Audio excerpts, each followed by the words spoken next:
Alors, lorsque tu fais du froid commercial, il y a un appareil qui est extrêmement important. C'est l'appareil que tu vois sur la photo, c'est un pulvérisateur. Donc là, ce que tu vois là, c'est un pulvérisateur bas de gamme, hein. Donc celui que tu vois sur la photo, c'est de la camelote, hein. Il ne faut pas l'acheter si tu es un professionnel. Il ne tient pas dans le temps, il voit rien du tout, quoi. Donc le pulvérisateur est très utilisé lors des prises en glace. Là, comme tu peux le voir sur la photo, des fois on a affaire à des petits évaporateurs sur des chambres froides négatives. Donc là, on va pas sortir le jet d'eau, hein, parce qu'on va en mettre partout. Et donc là, on sort le pulvérisateur et on y met dedans de l'eau chaude. Le gros souci, c'est que des fois, il y a des magasins où il n'y a pas d'eau chaude, il n'y a que de l'eau froide. Donc là, je vais te montrer une technique pour remplir ton pulvérisateur avec de l'eau chaude. Lorsque dans le magasin, en principe, il y a un robinet donc pour brancher son jet d'eau, mais c'est que de l'eau froide. Donc ce robinet sert aussi à nettoyer donc le sol, à remplir l'autolaveuse, quoi, nettoyer l'autolaveuse, etc. Mais en principe, dans tous les magasins, il y a un coin repas, donc pour les salariés, une salle. Et donc en principe, dans cette salle-là, il y a un évier pour faire la vaisselle. Et donc là, il y a un tout petit cumulus donc qui sert à avoir de l'eau chaude pour faire la vaisselle. Le problème qu'il y a, c'est que les éviers sont pas faits pour pouvoir remplir un pulvérisateur car le pulvérisateur est trop haut. Donc là, je vais te montrer la technique que j'utilise et que d'autres collègues utilisent pour remplir le pulvérisateur avec de l'eau chaude. Car bien sûr, avec de l'eau chaude, lorsqu'on va faire une prise en glace, on va 10 fois plus vite qu'à l'eau froide. Voilà la technique pour remplir un bidon.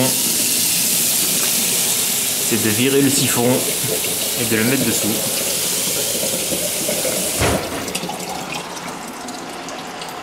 Donc une fois que tu as rempli ton bidon là du pulvérisateur, et bien après tu peux aller enlever la glace.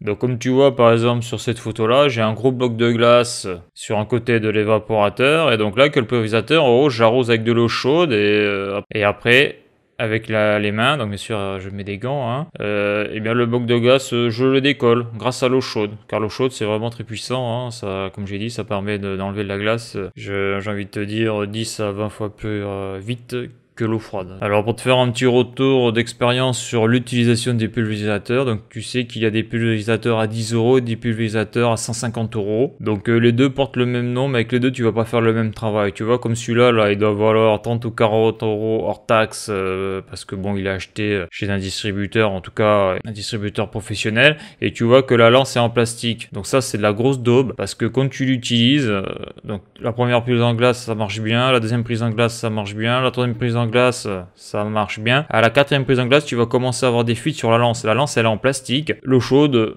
perce la lance. C'est-à-dire qu'en plus les pulvérisateurs on s'en sert lors des entretiens, c'est-à-dire que dedans on va mettre un produit bactéricide, désinfectant, etc. avec de l'eau froide, de l'eau tiède ou de l'eau chaude. Donc après on pulvérise le produit bactéricide dégraissant donc par le biais du pulvérisateur lorsque l'on fait les entretiens dans les supermarchés, et donc le pulvérisateur peut bosser quand même une bonne partie de la nuit, donc c'est un appareil qui est très sollicité, et ce qui fait que c'est pareil, on va avoir la lance qui va se percer. Donc moi ça m'est arrivé, hein, la lance percée, donc il faut y mettre du scotch. Le mieux c'est de mettre de la gaine thermo-rétractable pour éviter que ça te pisse dessus, parce que là en plus tu mets des produits chimiques donc ça craint. Donc ce que je veux dire là, c'est que ce que tu vois là c'est de la daube là. Ça c'est quand un professionnel travaille avec ça, ça vaut rien, parce que tu peux en avoir une utilisation très intensive du pulvérisateur, surtout si tu es un frigoriste débutant froid commercial, parce que c'est toi qui vas aller faire les prises en glace. C'est-à-dire qu'après dans les boîtes, les frigoristes qui ont 10 ans d'ancienneté, souvent on va les envoyer sur des dépannages un peu plus techniques, et quand tu débutes, souvent dès qu'il y a des trucs chiants à faire comme les prises en glace, c'est toi qu'on va envoyer. Donc si c'est des très grosses prises en glace sur des linéaires, tu vas y aller au jet d'eau, mais quand c'est des champs froids négatifs, souvent on va y aller au pulvérisateur, parce que le but c'est de pas non plus de foutre de l'eau partout et passer 3 heures à nettoyer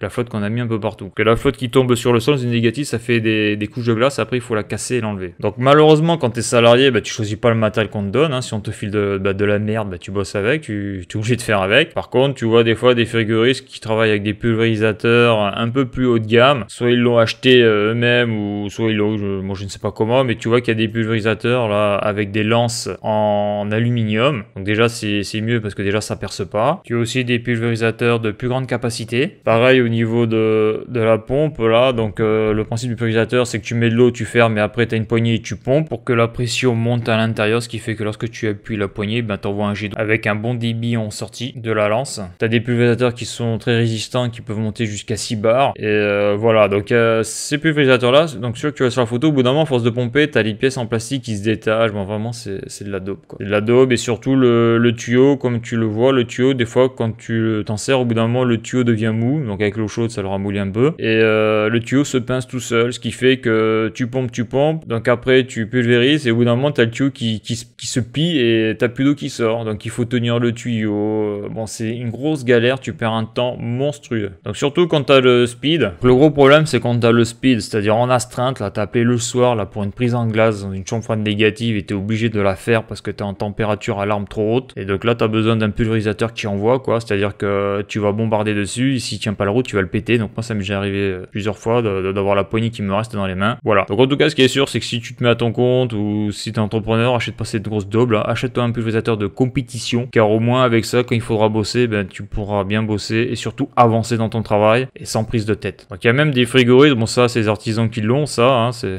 pas les salariés, ça c'est clair. T'as même des pulvérisateurs, bon c'est plus des pulvérisateurs, mais tu fais les prises en glace, ça. Donc dans les endroits difficiles d'accès comme les chambres froides négatives, tu peux faire les prises en glace avec des appareils qui produisent de la vapeur. Et là c'est le top. Donc voilà, donc ce petit pulvérisateur, il est bien quand il est neuf. Bon, c'est un truc qui est bon pour les particuliers, mais pas pour les professionnels. En tout cas, ça c'est clair, pas pour le froid commercial. Car dans le froid commercial, on en a une utilisation intensive, en tout cas pour ceux qui font les prises en glace et les entretiens dans les supermarchés. Donc ça c'est mon retour d'expérience parce que j'ai fait quelques prises en glace. J'ai pu tester les limites de cet outil-là, hein, qui est vraiment merdique. Donc là sur la photo, tu peux voir un autre pulvérisateur, donc c'est son remplaçant. C'est-à-dire que quand j'ai cassé celui-là que tu as vu avant sur la photo, eh bien j'ai eu celui-là. Donc celui-là il est encore pire, c'est une très grosse daube celui-là.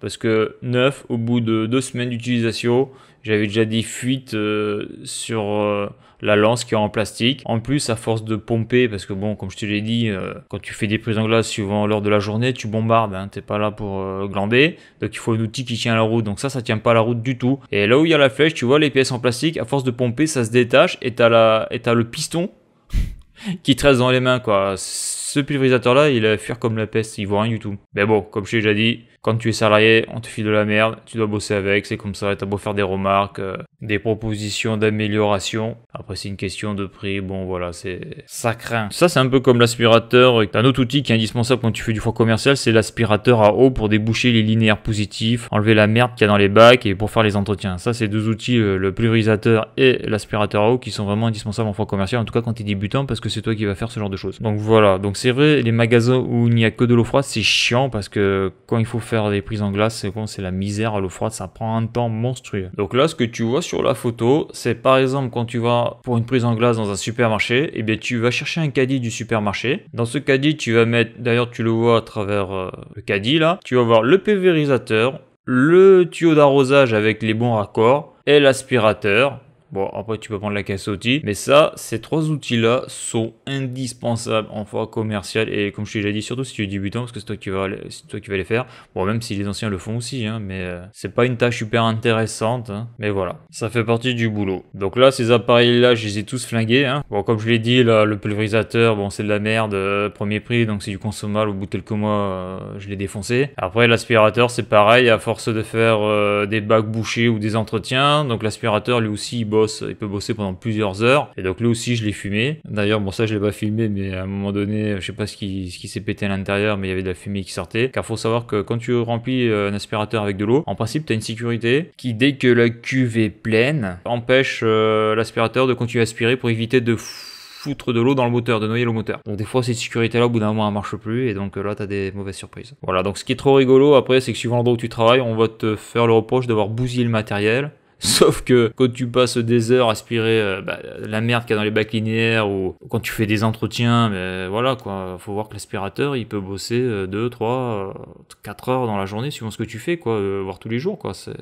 Le temps de fonctionnement peut être long et bien à force le matos tu le fumes, voilà. C'est pour ça que le matériel premier prix faut éviter parce que ça tient pas dans le temps. Alors si tu es content de ton pulvérisateur ou même de ton aspirateur à eau, bah écoute, n'hésite pas à laisser un petit commentaire sous la vidéo, hein, c'est-à-dire le modèle que tu utilises, ainsi que le prix, car ça m'intéresse. Donc voilà pour ce petit retour d'expérience, hein. Si tu as aimé la vidéo, n'hésite pas à la liker, à la partager, et à bientôt pour une prochaine vidéo.